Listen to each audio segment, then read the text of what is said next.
Hi, I'm Garbreak1, and this is Midgardia's cool crowdfunding show. I'm here today with Benjamin. How's it going? It's going good, Gar. Glad to be here. Uh, so you're here to talk today about Adventures Await. So why don't you tell me a little bit about it?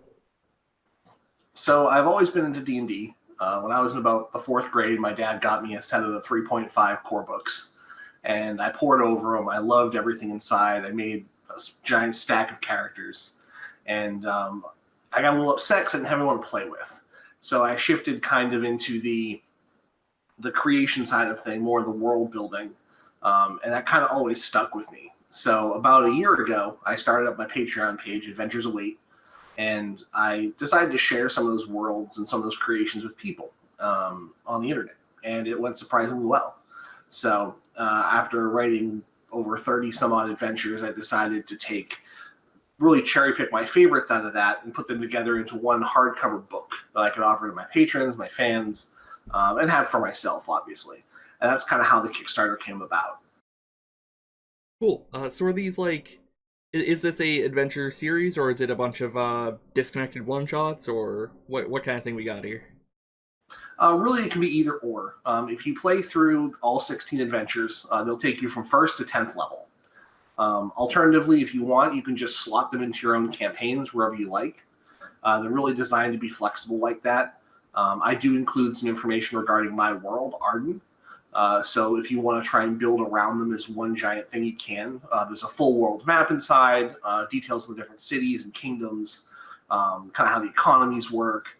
So it does give you the flexibility to say, this is all I've got is this one book. Let's see what I can do with it. Right. So it's both an adventure compilation and a bit of a campaign setting guide. Then Exactly. nice, nice. So why don't you tell us a little bit about the world of Arden?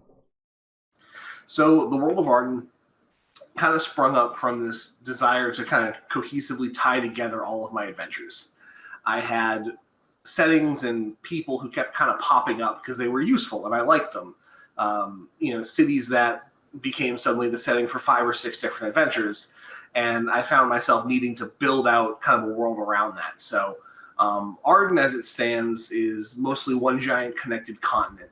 The northernmost reaches are known as Crescia. It is a merchant kingdom. It's essentially the resource-rich part of the world, and that's where a lot of the different races came together and built up their own city-states, mini capitals, as it were, throughout that area to capitalize on the wood, the fish, the ruins, the resources, everything that was available.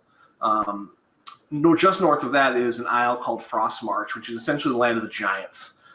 Cressy kind of keeps them at bay, and that's sort of their justification to the rest of the continent for why everyone pays them so much money, is we're keeping the giants from invading. But Frostmarch is full of wild, untamed wilderness. There's plenty to be found. There's treasure to be gathered. There's wild animals that have special properties. So expeditions will pop out there from time to time and try and collect those. South of that is a kind of a Gobi desert-like region called the Empty Lands. It was scarred by a magical battle millennia ago, and ever since there hasn't been any kind of life or vegetation really growing. There's sporadic oases where nomadic tribes will set up shop, and there are 2 major cities built in old, basically ruins of battle citadels from that battle many, many millennia ago that are mainly underground, away from the hot, hot sun. And they act as basically stopping points between Crescia to the north and what's called the Greenwood to the south. The Greenwood being the majority of the continent. It consists of a massive forest on one side that's ruled by elves, a series of mountainous ranges ruled by the dwarves, and then a combination of kind of all of the biomes that's run by the races of men, your halflings, your gnomes, your half-elves, your humans. And then far to the south, there's the wildlands. And the wildlands are this jungle-esque dark region where all of the terrible things that go bump in the night essentially live. There's a very large mountain range that protects most of the continent from it, and then there are 3 entrances, one controlled by the dwarves, one by the elves, and one by the humans. And they're treated very much like the Wall from Game of Thrones. They're there to hold back the darkness. And there's a lot of cool adventures that I'm working on that are set off in the wildlands with great treasure and crazy monsters. But that's essentially Arden in a nutshell. It's one giant continent, very diverse, both racially and geographically. And I leave it open for lands beyond the endless sea. Other continents, very much like we have the New World here. England didn't know what we were, so there's always the option to expand beyond that down the road. Right, right, and that makes it very easy to slot into a already made campaign world as well. Exactly. Just hope your players haven't sailed across that sea before, or if they have, just don't talk about it. Exactly. It does say that some people have been over there, but it's very rare for them to return. So, Right. So what kind of genre are most of these adventures? Does it have more of a mystery bent, high adventure? So how'd you get into tabletop games? like I said, when I was younger, my dad got me those books, and it sparked that interest in me that kind of stuck with me throughout my life. I've always been a video game guy. Like I grew up on Legend of Zelda. That's literally half of how I learned how to read, was understanding those little prompts that would pop up. It's dangerous to go alone here. Take this. And for me, I was always frustrated by the limitations of the games that were available to me at the time. So not being able to, blow up that wall or sneak past this guard or whatever I wanted to do because it just wasn't programmed into the game.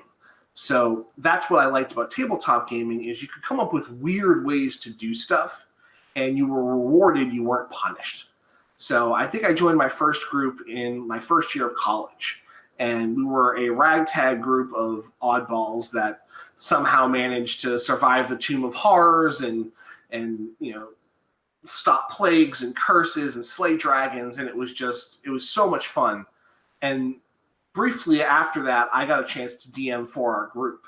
And that really turned the light on for me when it came to that love of creating worlds, was I could sit down and I could power through an entire night busting out stat blocks and adventure hooks and magic items and monsters and everything and bring together this cohesive vision that my players would just really dive into and get excited about. I moved to Texas about 3 years ago. I'm originally from Massachusetts. And when I got here, I discovered the Adventure League, which was really cool because I was struggling down here to find consistent groups. So then I found myself DMing these one-shot modules, 3 to 4 times a week at my local comic book shop.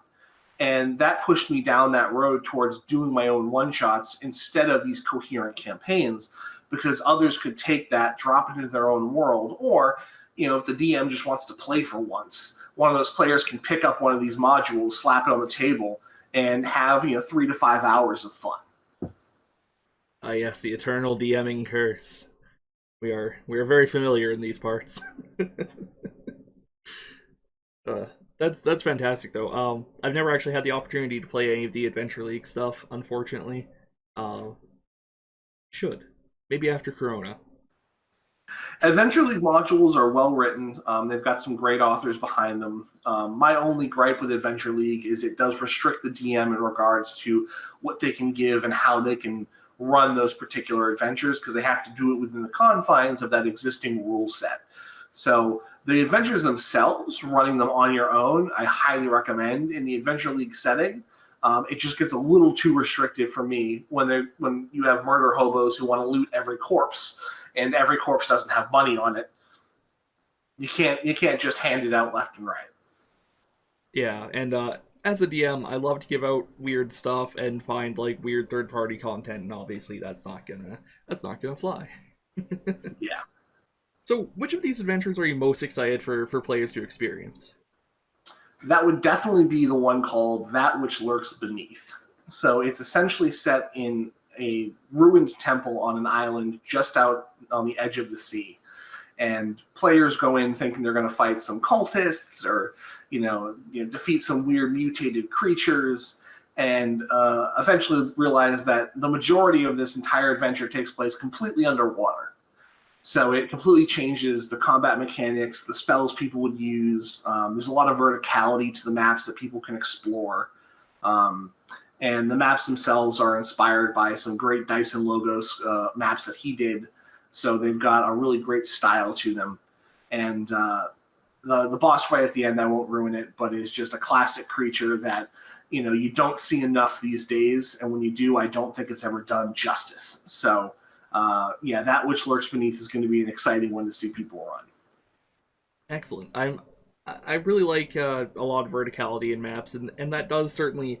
It's hard. It's hard because like the base expectation is that kind of that grid style of play. So are the maps for that which lurks beneath? Was it that which lurks beneath? Right.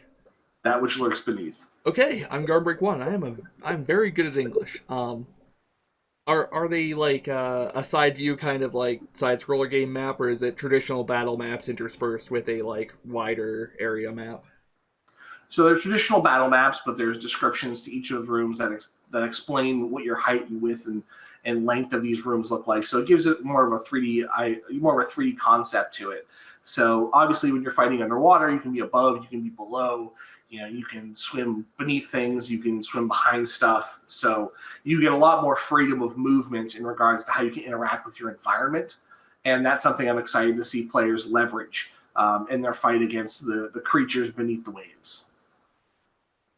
Oh man, that'd be awesome in like tabletop simulator or something if you could just set things to float in particular places. Absolutely. Maybe we'll have to do a one shot in tabletop simulator once this is out. Oh, absolutely. I'd love that. Um, yeah. So what? I assume that tabletop RPGs aren't your full time job at this point, as unfortunately for so many of us, they are not. So what kind of background are you coming from here? So for many, many years, I was a retail warrior. Customer service was my forte. I eventually shifted over into marketing, which definitely is helping out with this entire Kickstarter process, getting it out in front of people. I spend my day on the phone, making phone calls, writing emails, responding to clients, basically putting out fires all day long. So it prepared me very well for this. I do run my Patreon page right now, patreon.com/adventuresawait. Shameless plug. And it's bringing in enough money that I'm almost there. If I get a little bit more, I'll be able to really focus on this full time. It will be a Spartan lifestyle, but well worth it. But yeah, for now, I'm the marketing guru at the company I'm at now. And as soon as I get home, I take off that hat, put on my writer hat, and dive back into the world of Dungeons and Dragons. Is the dungeon writing hat a pointed wizard hat? Oh, of course, with lightning bolts. Nice, nice. It's the classic style. So I've got one last question for you. I see you have a ton of tabletop games back there. Which one's your favorite? That's a hard question to ask. I suffer from the eternal curse of I buy lots of board games and then never find anyone to play them with. So right now, I would say it's probably Gloomhaven. I'm playing in a tabletop simulator game with some friends around the country. So we get together once a week and flip virtual cards and try not to die. And we're having a lot of fun with that. Growing up, my best friend and I, we ripped through all of Arkham Horror. That was a huge one for us. That was probably one of the first games we really dug into together, as well as Zombicide, which is a phenomenal game. Actually, I believe it's one of the first things I backed on Kickstarter. So, if you look right behind me here, you can see a Zombicide board currently set up, which someday will actually get used. Someday. It's probably gonna be in Tabletop Simulator instead, but It's a Dark Side Invader, I think. What that one is, right behind me. Yeah. Um, I gotta ask, since you are obviously very immersed in the D&D scene, how does Gloomhaven shake out compared to that? Gloomhaven's a very interesting experience. It distills the combat pillar of Dungeons and Dragons really well. Exploration to an extent. There's no real social involved unless you're doing like the road events and the city events. So it's an interesting take on it. The fact that it was developed by really one person is really a marvel. The fact that he was able to build such a well-balanced game really blows my mind. But Gloomhaven for me is more about the tactics than anything else. I like sitting there looking through my options, planning out with my fellow players, like how are we going to handle this situation? Something that a lot of the time you don't see in Dungeons and Dragons when it comes to the pure combat, because everyone has their role. The fighter bops it on the nose, The cleric keeps everyone up. The wizard casts fireball until he has nothing else to cast, and then he just goes and screws off somewhere while the rest of the party finishes the fight. So with Gloomhaven, you get a lot more versatility to those characters. It's very much a throwback to 4th edition D&D, where everyone had very unique powers that had more effects than just I bop it on the nose. It was much more far-reaching than that. So it's almost a throwback to 4th edition in that regards. And does that kind of like, well, all the board games that you've played and obviously enjoyed immensely, do those kind of feed back into your design sense for D&D itself? Oh, sure. Everything I play, everything I touch, to some extent, feeds into that creative process. It's really about finding what's going to fit best. For me, my creative process is a little weird. I usually like to look through stock art and art that my artist friends have done and find a piece that inspires me, and I'll build a story in my head around that. From there, I'll design a map, and once the map's done, I'll basically write around those rooms and what I've done. So it's kind of a weird backwards way of designing, but it allows me to really kind of push the limits of what's normally seen in D&D by starting with a more broad stroke of what I'm looking to do, and then being able to refine it from there. Yeah, I was just thinking that's kind of like the opposite of my workflow when I work on adventures. Although I haven't published any yet, so maybe I should try yours. But yeah, it's been a joy talking to you. There's gonna be a link to both the Kickstarter and the Patreon just below this video. So if you like what you see here, go back one or both. Oh, when does the Kickstarter go live? Because I believe it's not quite yet. So right now we have the pre-launch page live. I advise everybody to go follow, keep track of it. You'll see when it goes officially launched. Right now we're still playing around with that a little bit. I'm still working with some vendors to get some finalized pricing. Until I have that, I don't want to launch something that's not 100% prepared. Been down that road before and it didn't work out. So we're shooting for at the very latest the end of February. All right. That's a pretty reasonable time frame. And yeah, if you like what you see here, go click that. Back the Patreon. Back my Patreon too, please. You don't have to if you're watching this. Don't worry. Fine. And You yeah, do have to back mine though. yeah, that's mandatory. Well, it's been a joy talking to you. You too, Garb. Yeah, and for those watching at home, have a good night.